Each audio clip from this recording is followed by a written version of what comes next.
Mais uma vez estamos aqui. Queria pedir desculpa a todos vocês pelo atraso na gravação do vídeo.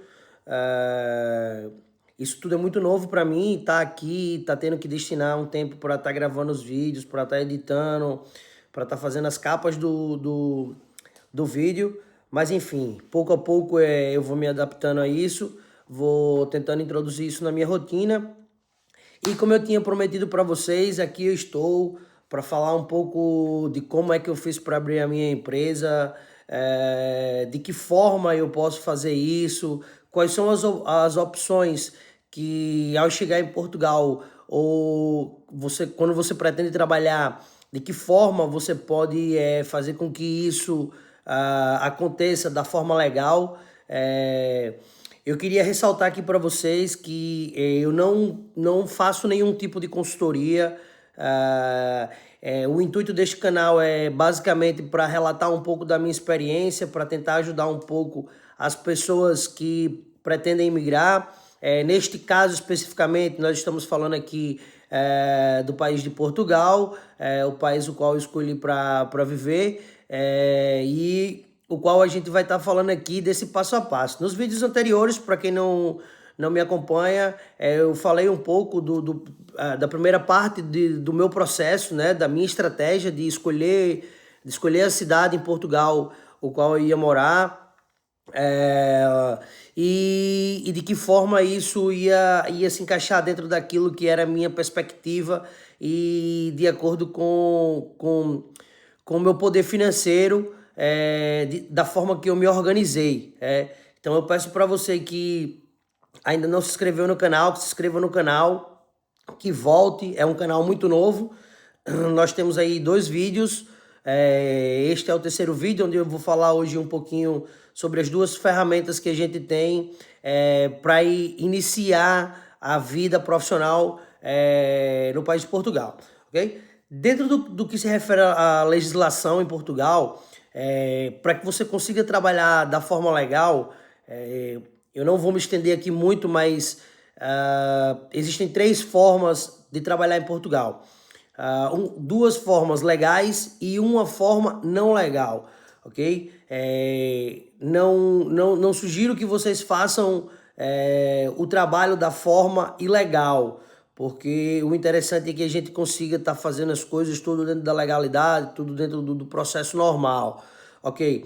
Então, dentro das 3 formas, a gente tem as 2 formas legais, que é o contrato de trabalho, ou se a gente trazer aqui para equivalência do Brasil, é a carteira assinada, né?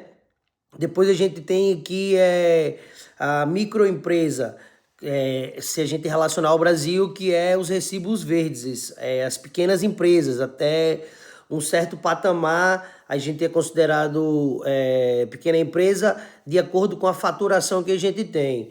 E a terceira forma é o trabalho de cash hand, não é? Que é aquele trabalho onde você não tem nenhum tipo de vínculo empregatício, onde você vai lá, faz uma prestação de serviço, e esse serviço ele não é computado financeiramente a nível de imposto, não é tributado. Então você imagina que de forma muito aleatória você vai trabalhar num bar na noite e vai servir mesa. Então, ao final da noite, geralmente os bares eles pagam, ou uma limpeza de uma casa, coisas desse gênero. O que eu sugiro sempre é que você procure optar pelos melhores caminhos, ok? Dentro da minha perspectiva, eu optei por abrir a minha empresa. Eu pesquisei muito isso. Quando eu fui para Portugal, eu tive a oportunidade de ter um contrato de trabalho, né? Isso, de certa forma, te dá um pouco mais de segurança, vamos dizer assim, porque tu sabe que tu vai ter ali, ao final do mês, o teu salário mínimo, teus 1.050 euros agora. O salário atual de Portugal é 1.050 euros. Tu vai chegar e tu vai ter o teu salário ali certinho no final do mês. Diferente de quando tu tem uma empresa que tu vai faturar, tu vai ganhar de acordo com aquilo que tu vai produzir, vamos dizer assim. Então, imagina que eu não trabalho, eu não ganho. diferentemente do contrato de trabalho, onde você tem que cumprir alguns pré-requisitos. Normalmente os contratos de trabalho são no mínimo de 1 ano temporário, né? Geralmente os contratos eles iniciam por um contrato temporário de 1 ano, e depois de 1 ano renova por mais 1 ano, e a partir de 2 anos, salvo erro, você começa a ser efetivo dentro da empresa, ou seja, você começa a ter um contrato de trabalho não temporário, um contrato de trabalho fixo, ok? Dentro do contrato de trabalho, isso vai depender do acordo que você tem com a tua empresa, de acordo com a carga horária daquilo que é o serviço. Vamos dizer que eu vou dar um exemplo aqui muito aleatório. Eu tinha muitos amigos que trabalhavam na empresa Continental, na empresa de pneus, em Vila Nova de Famalicão. Então essas pessoas que trabalhavam lá faziam turnos de 12 horas, alguns faziam turnos de 8 horas, dentro daquilo que é as 44 horas semanais, ou mais, ou eles faziam algumas horas extras. Então, dentro daquilo que é o contrato de trabalho, eles estavam ali limitados a trabalhar naquela empresa. Na sua grande maioria das empresas em Portugal, eles não te deixam trabalhar em outra empresa. Eles te limitam a ser exclusivo daquela empresa.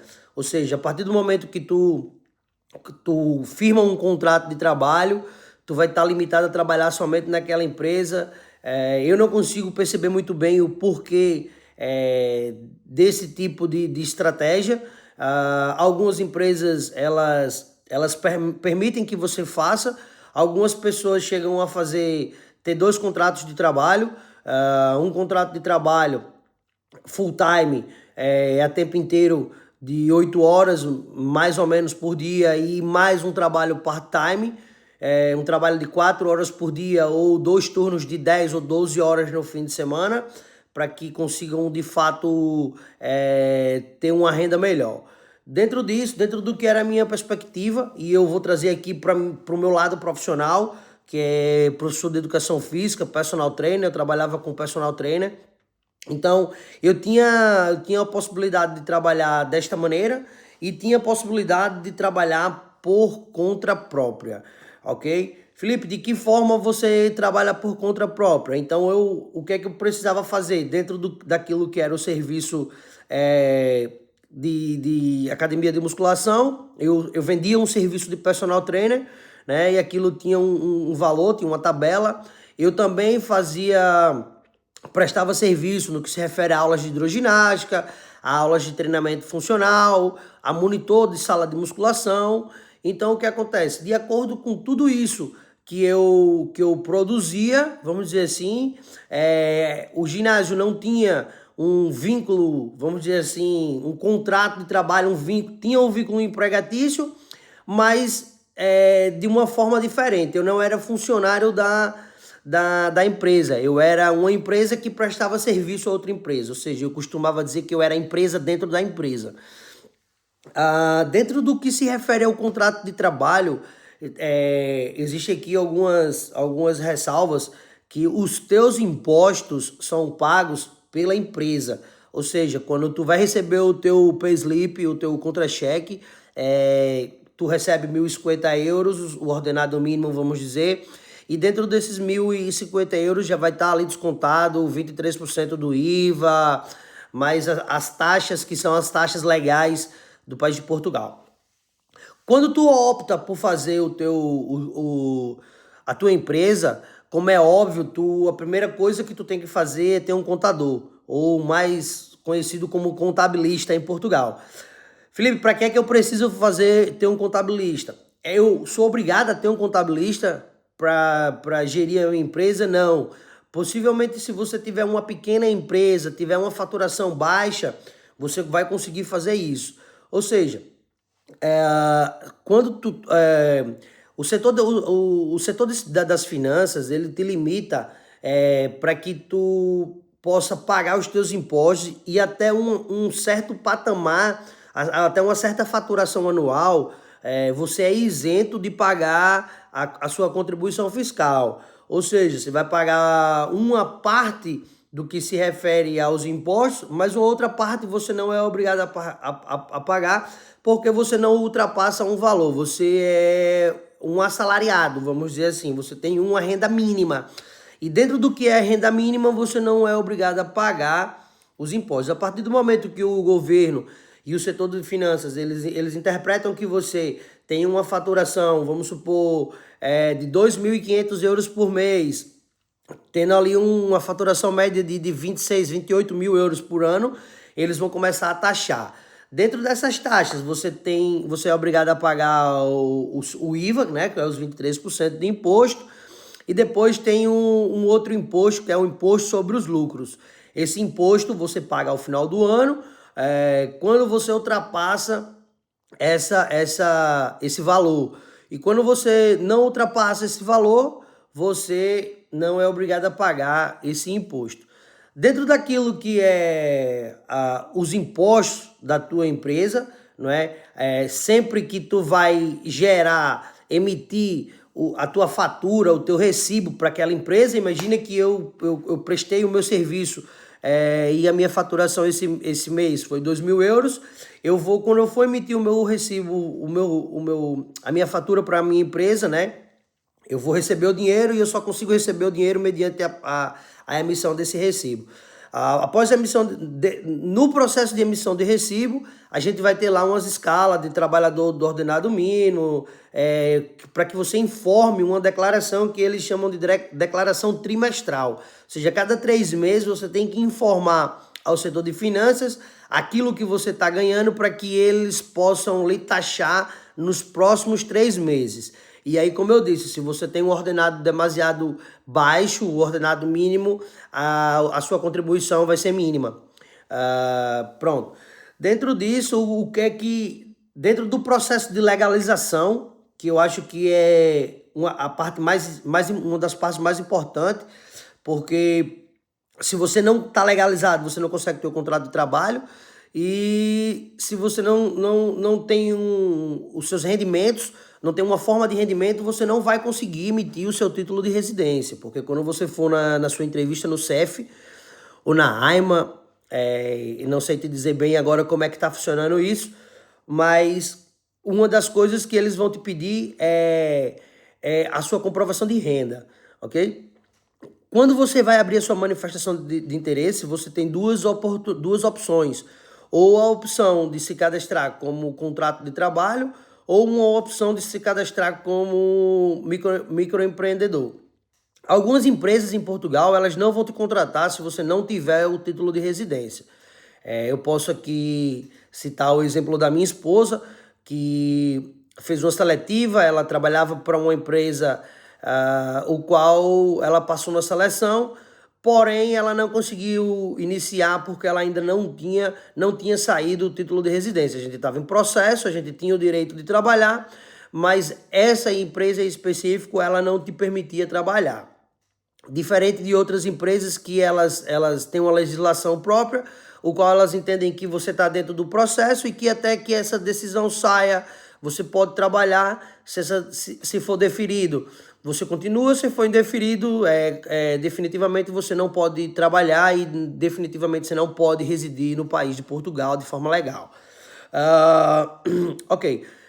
Dentro do contrato de trabalho, é aquilo que eu sempre pensei, ele te dá uma estabilidade muito boa, porém ele vai te limitar ali dentro daquilo que é os recursos financeiros, com algumas exceções. Algumas empresas que trabalham com ordenado mínimo mais comissão, você tem a oportunidade de fazer ali um salário melhor, vamos dizer assim. Dentro do que é o processo de legalização, a gente já vinha falando aí da moradia, do contrato de aluguel, o que é que se é cobrado para que você consiga se legalizar dentro do país de Portugal. Hoje em dia você tem que ter um contrato de moradia, e esse contrato não pode ser um contrato de gaveta, um contrato de, vamos dizer assim,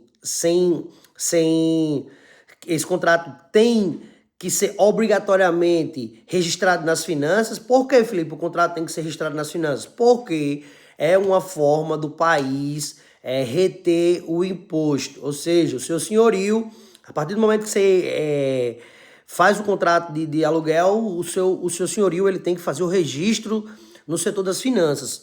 E de que forma isso vai interferir na minha manifestação de interesse? Porque o CEF ou a AIMA, elas vão entender que a partir do momento que você está pagando uma renda e está pagando imposto, já é um dos impostos que você paga. Ou seja, de que forma eu consigo comprovar que eu estou pagando os meus impostos? A partir do momento que você reza o seu contrato de moradia, esse contrato vai ser registrado nas finanças, você vai pegar uma declaração nas finanças, a partir daí você vai procurar a junta da freguesia da sua localidade e eles vão emitir um atestado de moradia, ou seja, eles vão fazer toda essa pesquisa de que seu contrato é legal e de que ele está registrado nas finanças para que de fato você tenha essa declaração e você consiga levar no dia da sua entrevista ou no momento em que você faz a submissão do seu processo de forma online, você vai ter que carregar ali o seu contrato de trabalho, essa declaração da junta da freguesia, ok? Passado isso, um outro ponto é que você tem que ter um NIF, ou seja, você tem que ter um CPF. E Felipe, de que forma a gente faz esse CPF? O NIF, você vai no setor das finanças ou você vai com alguém que já está legal, que vai ser um responsável por você, até que o seu NIF saia e você solicite que tire essa pessoa como teu responsável, ou um cidadão português, ok? Tendo em vista que tu já vai ter o NIF, tu vai solicitar o teu NIS, ou seja, tu vai solicitar a tua segurança social, o teu número de inscrição da segurança social. A partir daí é que tu vai poder solicitar a abertura da tua empresa.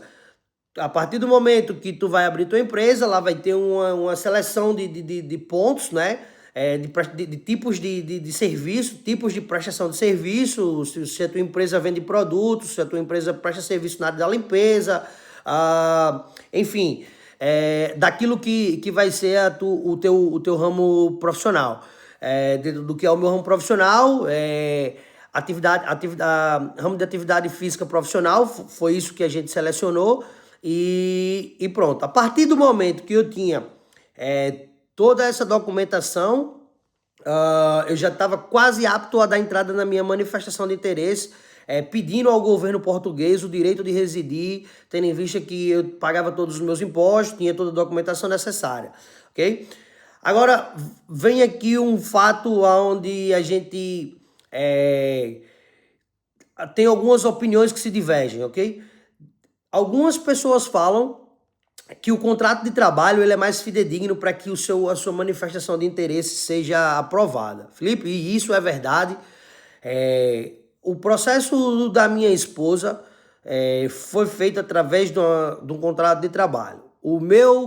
A minha manifestação de interesse foi feita através da minha empresa. O que é que eles vão te pedir? Se tu tem um contrato de trabalho por uma empresa, a tua forma de declarar os teus ganhos, tendo em vista que isso é um pré-requisito da manifestação de interesse para que tu solicite o teu título de residência, tu vai ter que apresentar ali o teu contrato de trabalho.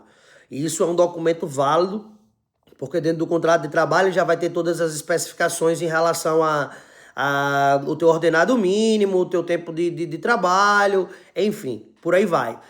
Dentro do que se refere à tua empresa, tu vai ter que ter os 3 últimos recibos verdes. Felipe, o que é isso? Traduzindo aqui para o português do Brasil, os teus últimos faturas de prestação de serviço, vamos dizer assim. Tu precisa mostrar para o governo que tu tem ali, no meu caso, eu trabalhava para um ginásio e eu tive que apresentar os meus 3 últimos rendimentos, ou seja, eu ganhava uma média de 2.500 euros na altura e eu tive que declarar aquilo. Tendo em vista isso, que você preenche todos esses requisitos, você está apto a passar por um processo de entrevista e um processo de julgamento para saber se você é uma pessoa que está apta ou não. Dentro disso, tem um outro documento que você também precisa ter, que é os seus antecedentes criminais no Brasil e em Portugal. Então você precisa declarar que você não tem nenhum tipo de processo, que você não tem nenhum tipo de ficha criminal para que de fato você consiga residir de forma legal no país de Portugal. Dentro do que é a minha perspectiva em relação a abrir a empresa, de cara já está aí a resposta. Na altura, o ordenado mínimo rodava em torno de 580 euros, salvo erro. E eu teria que estar limitado a trabalhar 8 horas diárias dentro de um ginásio, onde muitas vezes essas horas não eram seguidas, eram espaçadas, fazendo que de 8 horas passassem a ser 10, às vezes 11, 12 horas com quebras. E eu percebia que eu tinha muito mais potencial para produzir por conta própria do que produzindo de forma fechada para uma empresa. Então, dentro do que foi a minha negociação com o dono do ginásio, eu optei por fazer a trabalhar por recibos verdes, não é por conta própria, ter a minha empresa dentro da empresa e de fato ocorreu da melhor maneira, porque eu consegui ter uma faturação absurda. Ou seja, na altura que o ordenado mínimo custava 500 euros, 580 euros, eu conseguia faturar uma média de 2.000, 2.200 euros, chegando a faturar até 2.500 euros, né?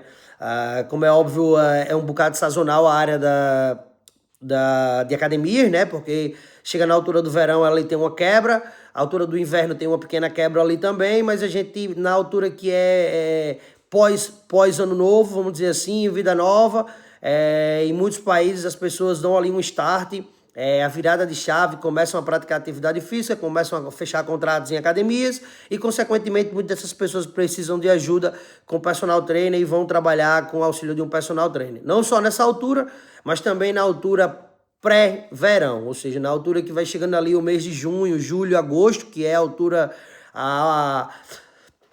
A época de verão, então os meses que antecedem isso, fevereiro, março, abril, maio, são 3 meses onde as pessoas fazem aí aquele chamado projeto verão, tendo em vista que começa a sair do sol, as pessoas começam a praticar mais atividade física, começam a caminhar mais na rua. Então é isso, acho que eu pude explicar aqui um pouco do que é que eu fiz, como é que foi a minha trajetória. Tenho certeza que eu fiz a melhor escolha, porque tendo em vista que eu conseguia ter esse nível de faturação, eu sou muito grato ao país de Portugal, porque eu consegui ter boa faturação, um país onde a gente consegue ter uma qualidade de vida absurda. O sistema de segurança funciona, você consegue ter os seus filhos nesse país e viver de forma tranquila, ter de fato realmente qualidade de vida. Eu consegui também juntar muito recurso financeiro, podendo até chegar a investir no Brasil.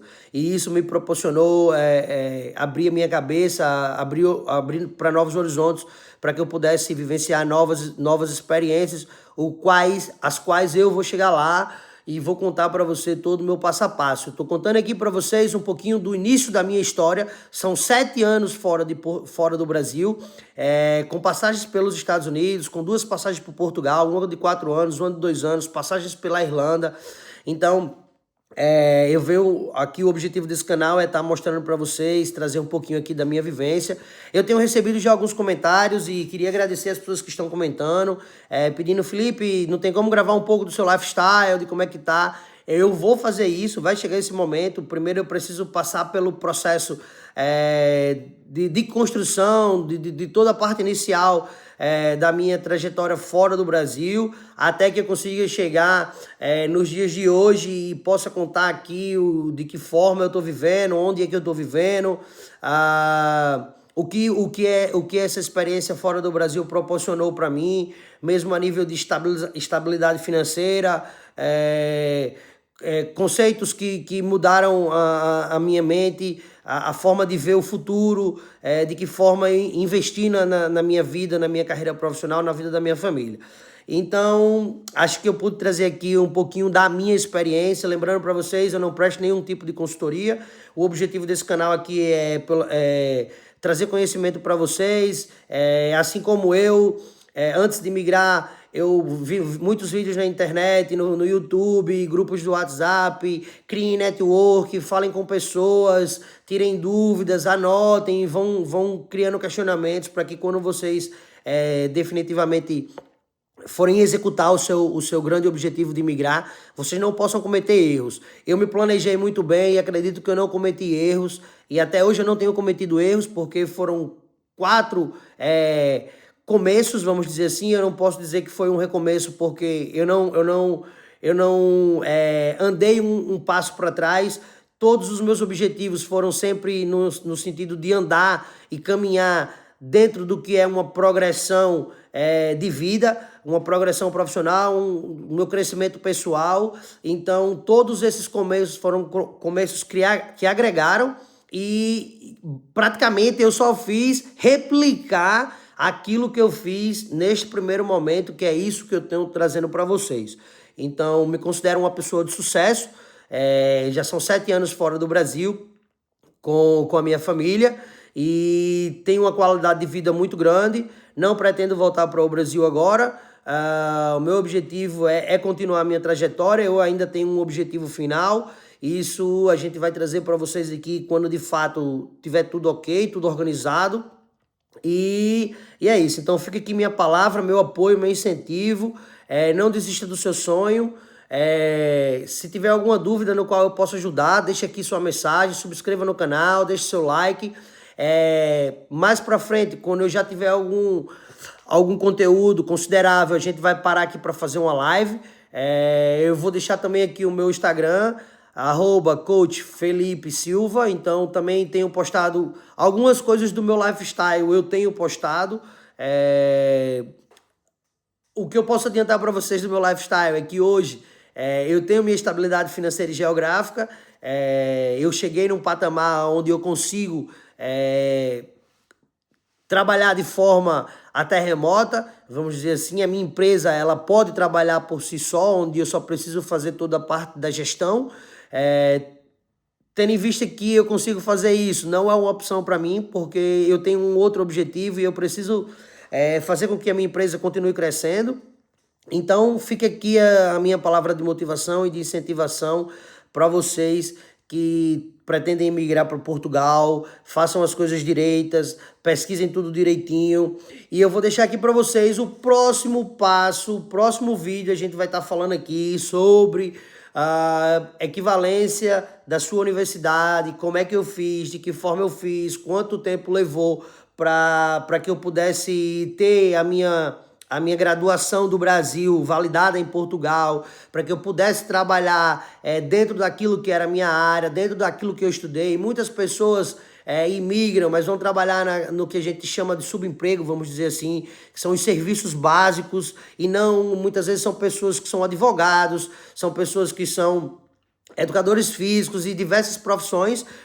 Não fazem esse tipo de pesquisa para saber como é que vai fazer para trabalhar na sua própria área. Então não fazem uma boa pesquisa, não se planejam da melhor maneira e acabam tendo que se submeter a trabalhar naquilo que muitas vezes não é o que essas pessoas estudaram para trabalhar. Então eu acho que esse é um dos vídeos mais importantes para você que tem uma graduação, para você que é formado em administração, em educação física, em enfermagem, em direito. Então, o Tratado de Amizade, ele proporciona muitas coisas para que você consiga trabalhar dentro daquilo, até porque você é uma pessoa importante para aquele país, uma pessoa que tem uma universidade, que tem uma graduação, que tem um doutorado, que tem um pós-doutorado, um mestrado. São pessoas que são consideradas critical skills, são pessoas que têm habilidades especiais, ok? Então fica aqui, meu muito obrigado para vocês que tiveram aqui esses 30 minutinhos assistindo o meu vídeo. Espero que eu possa ter ajudado a vocês.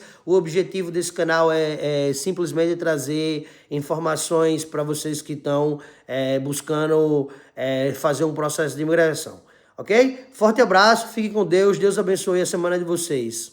Tamo junto.